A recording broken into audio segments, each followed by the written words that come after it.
Before you start producing music, it's useful to know how a computer really sees sound.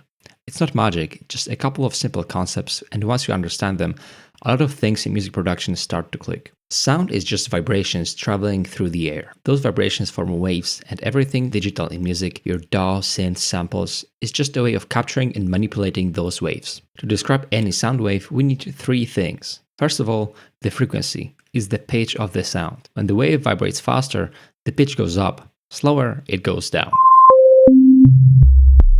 Second, it's amplitude, the loudness. Bigger amplitude means louder sound. Third is the shape of the waveform.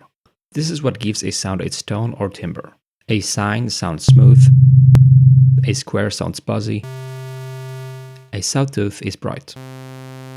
How does your computer understand this? It has to turn the smooth continuous analog signal from your mic into numbers. That's where sample rate and bit depth come in. Sample rate is how many times per second the computer measures the wave. 44,100 Hz means it takes 44,100 snapshots every second. Higher sample rate equals more detail. Bit depth is how precisely each snapshot can represent loudness. More bits equals more possible values, which equals more dynamic range. Your computer takes all these tiny measurements at the chosen sample rate and bit depth and turns them into the waveform you see in your DAW. From there, it can store the audio, apply effects, and do basically everything that happens in digital music production. If you like the video, hit that subscribe button for NoiseForge. You can also support on Patreon for additional resources and join our Discord. We'll be diving deeper into music production in future videos, so see you in the next one.